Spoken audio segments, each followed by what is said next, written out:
আসসালামু আলাইকুম, সবাই কেমন আছেন? আশা করি সবাই ভালো আছেন। সো আমি স্বাদ ও স্বাদের গল্প থেকে আবারও আসলাম আপনাদের সামনে নতুন একটা রেসিপি নিয়ে। সো এখানে আমি দেখতে পাচ্ছেন আমি বোনলেস চিকেন নিছি, এরকম একটু টুকরো টুকরো করে নিছি। সো এটা এখন আমি সিমের বিচি দিয়ে আপনাদেরকে রান্না করে দেখাবো। আর সিমের বিচিটা আমার মনে করেন যে এখন ফ্রোজেন করা ছিল, এটা প্যাকেটের। সো এটা দিয়ে আমি আজকে আপনাদেরকে রান্না করে দেখাবো। সো এখন আপনারা আমার সাথেই থাকুন, আমি এখন চুলোতে যাচ্ছি। সো আমি এখন চিকেন রান্নার জন্য এখানে একটা প্যান বসাচ্ছি। এখন আমি এখানে তেল দিয়ে দিচ্ছি। ঝোল করব, মাছের ঝোলের জন্য এখানে প্যান বসাচ্ছি, এখানেও আমি তেল দিচ্ছি। আমি এখানে গরম মশলা দিয়ে দিচ্ছি। তো এখানে মাছের ঝোলের জন্য আমি এখানে মেথি দিয়ে দিচ্ছি। তো আমি এখন এখানে পেঁয়াজ দিয়ে দিচ্ছি। তো এখানেও আমি পেঁয়াজ দিয়ে দিচ্ছি।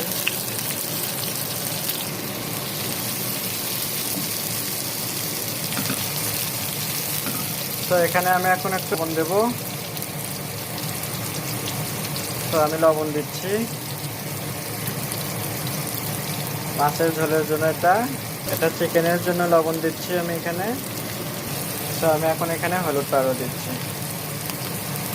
তো আমি মাছের ঝোলের মধ্যে আদা রসুনের বাটা সাথে আমি পানি দিয়ে দিচ্ছি। এটা আমার মাছের ঝোলের জন্য করে এই গ্রেভিটা আমি তৈরি করলাম মাছের ঝোলের জন্য। তো আমার এখানে চিকেনের পেস্টটাও হয়ে গেছে, এখন আমি এখানে হলুদ পাউডার দেবো। তো আমি চিকেনের গ্রেভিতেও আদা রসুন বাটা আর পানি দিয়ে দিচ্ছি একসাথে আমি। তো এটা হলো চিকেনের গ্রেভি, এখানে আমি চিকেন রান্না করব।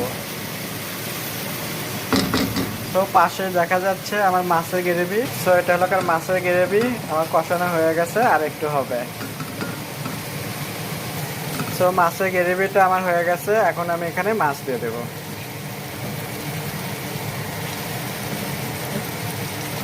মাছটা আমি এখন 2 মিনিট কষা নেব। তো এখানেও দেখতে পাচ্ছেন আমার চিকেনের গ্রেভিটাও হয়ে গেছে, আমি এখন এখানে চিকেনটা দিয়ে দেব।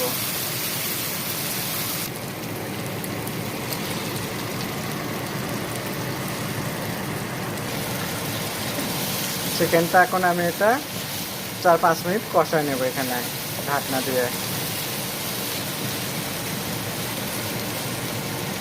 সো এই ফাঁকে আমি মাছটা দেখি। এখানে আমার মাছটাও কষানো হয়ে গেছে, আমি এখন এখানে পানি দিয়ে দেব ঝোলের জন্য করে। সো মাছে এখন আমি পানি দিয়ে দিচ্ছি।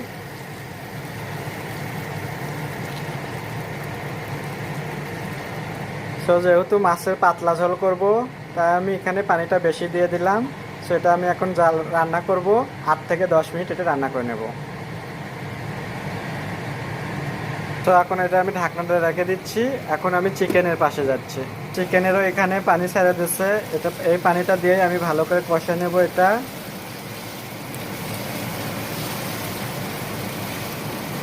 সো এখন আমি একটু ঢাকনা আলো করে দেখে নেব মাছটা কি অবস্থা। সো মাছ আমার হচ্ছে রান্না, আরও কিছুক্ষণ হবে।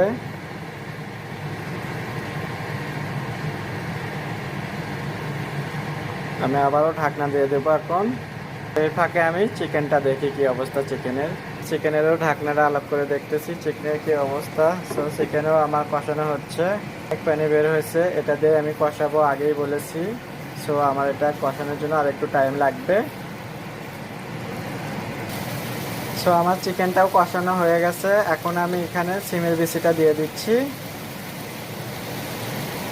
সিমের বিচি দিয়ে আমি এটা আরও 2 মিনিট কষা নেব।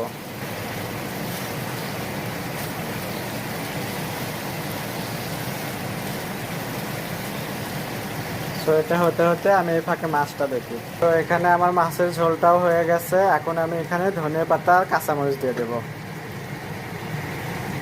কারণ আমি আগেই বলি যে আমরা খুবই ঝাল কম খাই, এই ক্ষেত্রে আমরা মরিচটা পরে দিচ্ছি। একসাথে আমি 2টা রান্না করা দেখাচ্ছি, আশা করি আপনাদের খুবই ভালো লাগবে। যদি ভালো লেগে থাকে তাহলে স্বাদ ও স্বাদের গল্পের সাথে আপনারা থাকবেন। সো আমার রান্না শেষ হয়নি, আমার রান্না শেষ হওয়া পর্যন্ত আপনারা আমার সাথেই থাকবেন। সো আমার চিকেনটাও কষানো হয়ে গেছে সিমের বিচি দিয়ে। এখন আমি এখানে একটু পানি দিয়ে দেব।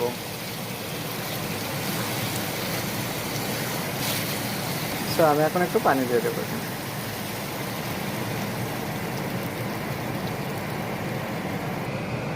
সো আমি এখন চিকেনটাও একটু ঢাকনা দিয়ে ঢেকে দেব।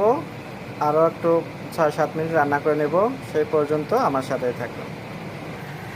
সো আমার মাছের ঝোলটা হয়ে গেছে, আমি এখন চুলাটা অফ করে দেব। সো এই ফাঁকে আমি চিকেনটা দেখব। তো সিমের বিচি দিয়ে চিকেন রান্না করতেছি, সে দেখতেছেন। সো এটাও আমার হবে, আর একটু হয়ে গেছে। এখন আমি এখানে কাঁচামরিচ, ধনেপাতা আর টমেটো অ্যাড করব।